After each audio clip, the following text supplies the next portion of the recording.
എല്ലാവർക്കും നമസ്കാരം.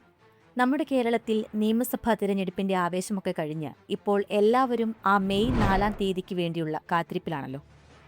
ഏപ്രിൽ 9-ന് വോട്ടെടുപ്പ് പൂർത്തിയായതോടെ സോഷ്യൽ മീഡിയയിലും ചായക്കടകളിലും ഒരേയൊരു ചർച്ചയേയുള്ളൂ: ആര് ജയിക്കും.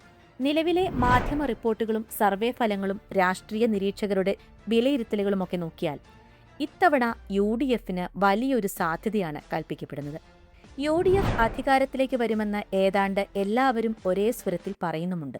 അങ്ങനെയൊന്ന് സംഭവിക്കുകയാണെങ്കിൽ ഒരു പതിറ്റാണ്ട് നീണ്ട ഇടവേളയ്ക്ക് ശേഷമായിരിക്കും കോൺഗ്രസ് നേതൃത്വം നൽകുന്ന മുന്നണി കേരളത്തിന്റെ ഭരണം പിടിക്കുന്നത്. പക്ഷേ കാര്യങ്ങൾ അത്ര സുഖകരമാണോ? അവിടെയാണ് പ്രശ്നം.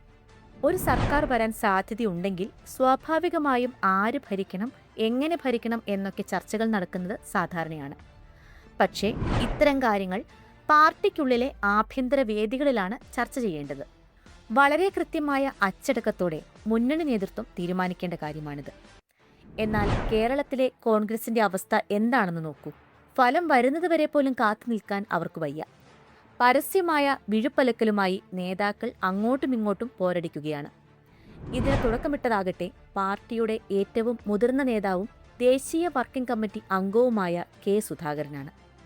അദ്ദേഹം ഒരു ചർച്ചയ്ക്ക് തിരികൊളുത്തിയതോടെ പിന്നാലെ വന്ന മറ്റ് നേതാക്കൾ അത് ഏറ്റുപിടിച്ചു.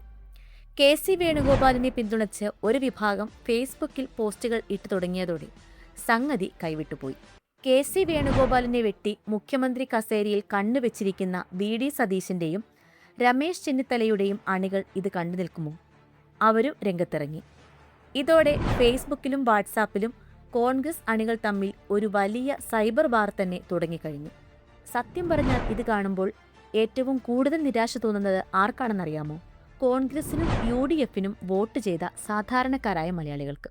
ഇവർക്ക് അധികാരം കിട്ടിയാൽ പതിവ് പോലെ ഗ്രൂപ്പ് വഴക്കും കസേരകളിയും തന്നെ ആയിരിക്കും. ഭരണം നടക്കില്ല എന്നൊരു തോന്നൽ ജനങ്ങൾക്കിടയിൽ ഉണ്ടാക്കാൻ ഇത് കാരണമാകും. ഈയൊരു അവസരം മുതലെടുക്കാൻ രാഷ്ട്രീയ എതിരാളികൾ കൃത്യമായി പ്ലാൻ ചെയ്ത് നീങ്ങുന്നുമുണ്ട്. ചുരുക്കത്തിൽ എതിരാളികൾക്ക് അടിക്കാൻ വടി വെട്ടിക്കൊടുത്തത് കോൺഗ്രസിലെ തന്നെ ഉന്നത നേതാക്കളാണെന്നത് വലിയൊരു കഷ്ടം തന്നെയാണ്. നമ്മൾ ഗൗരവമായി ചിന്തിക്കേണ്ട ഒരു കാര്യമുണ്ട്. ഈ വീഡിയോയിലൂടെ ഞാൻ നൽകാൻ ആഗ്രഹിക്കുന്ന ഒരു മുന്നറിയിപ്പ് ഇതാണ്: കേരളത്തിലെ കോൺഗ്രസ് ഇപ്പോൾ കേന്ദ്രത്തിലെ കോൺഗ്രസിന്റെ അതേ അവസ്ഥയിലാണ്. 1999 അധികാരം നഷ്ടപ്പെട്ട കോൺഗ്രസ് 2004 വാജ്പേയി സർക്കാരിനെതിരെ വലിയ തരംഗമൊന്നും ഇല്ലാതിരുന്നിട്ടും ജനപിന്തുണയോടെ തിരിച്ചു വന്നതാണ്. 2009 അവർക്ക് തുടർഭരണവും ലഭിച്ചു. അന്ന് രാഷ്ട്രീയ വിദഗ്ധർ ഒരു മുന്നറിയിപ്പ് നൽകിയിരുന്നു: ഇത്തവണ സൂക്ഷിച്ചില്ലെങ്കിൽ ജനം എന്നേക്കുമായി നിങ്ങളെ കൈവിടും. പക്ഷേ കോൺഗ്രസ് അത് കേട്ടില്ല. 2ാം UPA സർക്കാരിന്റെ കാലത്തെ അഴിമതി കഥകളും അധികാരത്തിനു വേണ്ടിയുള്ള വടംവലികളും കാരണം ജനങ്ങൾ മടുത്തു. അതിന്റെ ഫലമായാണ് 2014 മുതൽ നരേന്ദ്രമോദിയുടെ നേതൃത്വത്തിൽ BJP തുടർച്ചയായി 3 തവണ അധികാരം പിടിച്ചത്. കോൺഗ്രസിന്റെ ഈ കഴിവുകേടാണ് BJPയുടെ വളർച്ചയ്ക്ക് കാരണമായതെന്ന് വിശ്വസിക്കുന്ന ഒരുപാട് പേർ ഇന്നും നമുക്കിടയിലുണ്ട്. സമാനമായ ഒരു സാഹചര്യമാണ് ഇപ്പോൾ കേരളത്തിലും. ജനങ്ങൾ പഴയ കാര്യങ്ങളൊന്നും മറന്നിട്ടില്ല. അവർ മാറ്റം ആഗ്രഹിക്കുന്നുണ്ട്. പക്ഷേ അത് ഇങ്ങനെ തമ്മിലടിക്കാനല്ല. പലരും ചോദിച്ചേക്കാം, ഇത് ഞങ്ങളുടെ പാർട്ടിക്കുള്ളിലെ കാര്യമല്ലേ എന്ന്. പക്ഷേ ഓർക്കുക, നിങ്ങൾക്ക് വോട്ട് ചെയ്തത് ജനങ്ങളാണ്. അവരുടെ താൽപ്പര്യങ്ങൾ സംരക്ഷിക്കാനും അവരുടെ പ്രതീക്ഷകൾ കാത്തുസൂക്ഷിക്കാനുമുള്ള വലിയൊരു ഉത്തരവാദിത്വം കോൺഗ്രസിനുണ്ട്. അധികാരം കിട്ടുന്നതിന് മുൻപേ കസേരയ്ക്ക് വേണ്ടി തല്ലുകൂടിയാൽ ജനങ്ങൾ നൽകിയ ഈ വലിയ അംഗീകാരം വെറുതെയാകും. നിലവിൽ കേരളത്തിൽ നിന്നുള്ള നേതാക്കളിൽ AICCയിൽ ഏറ്റവും കൂടുതൽ സ്വാധീനമുള്ള വ്യക്തി ആരാണെന്ന് ചോദിച്ചാൽ അതിന് ഒറ്റ ഉത്തരമേ ഉള്ളൂ: അത് KC വേണുഗോപാൽ ആണ്. പക്ഷേ പാർട്ടിയിൽ ഇപ്പോൾ നടക്കുന്നത് വാഴ്ത്തുപാട്ടുകാരുടെയും സ്വന്തം താൽപ്പര്യങ്ങൾ മാത്രം നോക്കുന്നവരുടെയും ഒരു മത്സരമാണ്. അണികളുടെ പിന്തുണയേക്കാൾ ഉപരിയായി ഗോഡ്ഫാദർ രാഷ്ട്രീയത്തിൽ വിശ്വസിക്കുന്ന ഒരു വിഭാഗം നേതാക്കൾ വേണുഗോപാലിന് പിന്നാലെയുണ്ട്. KC വേണുഗോപാൽ ഹൈക്കമാൻഡിന്റെ അതിശക്തനായ പ്രതിനിധി ആയതുകൊണ്ട് തന്നെ അദ്ദേഹത്തെ പ്രീണിപ്പിച്ചാൽ തങ്ങളുടെ സ്ഥാനങ്ങൾ ഭദ്രമാകുമെന്ന് വിശ്വസിക്കുന്നവരാണ് ഇതിനു പിന്നിൽ. ഇവരുടെയൊക്കെ ആഗ്രഹം വേണുഗോപാലിനെ മുഖ്യമന്ത്രി കസേരയിൽ എത്തിക്കുക എന്നതാണ്. അദ്ദേഹം സംസ്ഥാന രാഷ്ട്രീയത്തിൽ സജീവമല്ലാത്തതുകൊണ്ട് ഇവിടെ വന്ന് ഗ്രൂപ്പ് കളിക്കാനൊന്നും നിന്നിട്ടില്ല. എന്നാൽ K സുധാകരനെ പോലുള്ള നേതാക്കളുടെ ചില താൽപ്പര്യങ്ങൾ കാരണം KCയുടെ പേര് അനാവശ്യ വിവാദങ്ങളിലേക്ക് വലിച്ചിഴക്കപ്പെട്ടു എന്നതാണ് വാസ്തവം. മുഖ്യമന്ത്രി സ്ഥാനത്തേക്ക് പ്രധാനമായും ഇപ്പോൾ 3 പേരുകളാണ് കേൾക്കുന്നത്: VD സതീശൻ, രമേശ് ചെന്നിത്തല, പിന്നെ KC വേണുഗോപാലും. ഏകദേശം ഒരു മാസം മുൻപ് ഡൽഹിയിൽ വെച്ച് രാഹുൽ ഗാന്ധി ഈ 3 നേതാക്കളോടും ഒരു കാര്യം വളരെ വ്യക്തമായി പറഞ്ഞു.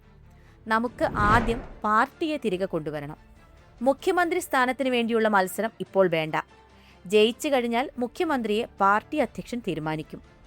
അപ്പോൾ തന്നെ മല്ലികാർജുൻ ഖാർഗെ അത് തിരുത്തി പറഞ്ഞു, രാഹുൽ തീരുമാനിക്കുമെന്ന്.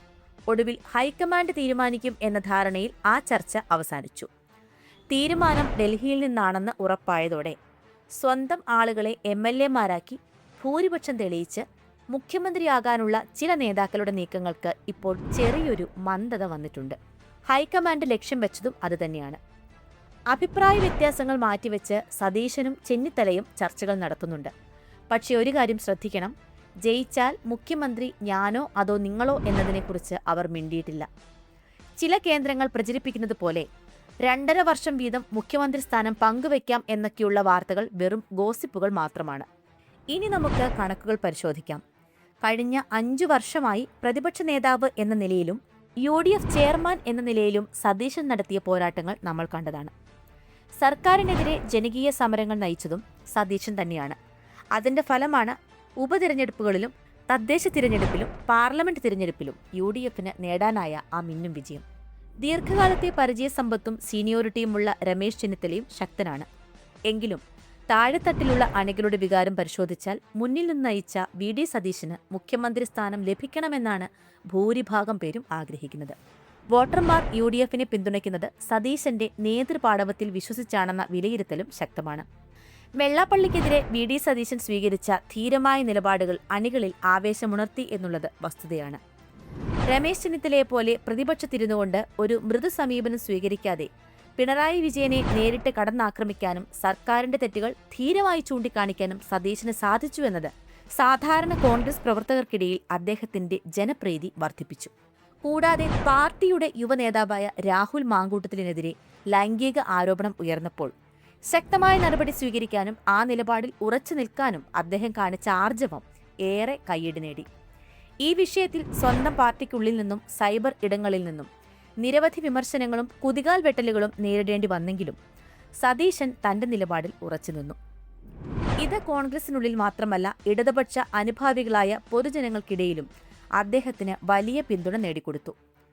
തിരഞ്ഞെടുപ്പിന് മുൻപ് ഒരു പോഡ്കാസ്റ്റിലൂടെ താൻ വിഭാവനം ചെയ്യുന്ന കേരളത്തിന്റെ വികസന മാതൃകകളെക്കുറിച്ച് അദ്ദേഹം ചർച്ച ചെയ്തതും ജനങ്ങൾക്കിടയിൽ അദ്ദേഹത്തോടുള്ള താൽപര്യം വർദ്ധിപ്പിച്ചു. ചുരുക്കത്തിൽ കോൺഗ്രസിൽ നിന്ന് അടുത്ത മുഖ്യമന്ത്രിയാകാൻ സാധാരണ പ്രവർത്തകരും ജനങ്ങളും ഒരുപോലെ ആഗ്രഹിക്കുന്നത് VD സതീശനെയാണ് എന്നതിൽ സംശയമില്ല. അതേസമയം KC വേണുഗോപാൽ താൻ മത്സരിക്കാനില്ല എന്ന് പറയുന്നുണ്ടെങ്കിലും മുഖ്യമന്ത്രി സ്ഥാനത്തേക്ക് അദ്ദേഹം വരില്ല എന്ന് അതിനർത്ഥമില്ല. തിരഞ്ഞെടുപ്പിന് ശേഷം വരാൻ പോകുന്ന രാഷ്ട്രീയ സാഹചര്യങ്ങൾ ഇതിൽ വലിയൊരു പങ്കുവഹിക്കും. ചുരുക്കത്തിൽ ഹൈക്കമാൻഡ് പിന്തുണയുള്ള KC വേണുഗോപാലോ പരിചയസമ്പന്നനായ ചെന്നിത്തലയോ അതോ അണികളുടെ പ്രിയങ്കരനായ VD സതീശനോ? ആരായിരിക്കും 2026 കേരളത്തെ നയിക്കുക? നിങ്ങളുടെ അഭിപ്രായങ്ങൾ താഴെ കമന്റ് ബോക്സിൽ രേഖപ്പെടുത്താൻ മറക്കരുത്. കൂടുതൽ രാഷ്ട്രീയ വിശകലന വീഡിയോകൾക്കായി ചാനൽ സബ്സ്ക്രൈബ് ചെയ്യുക.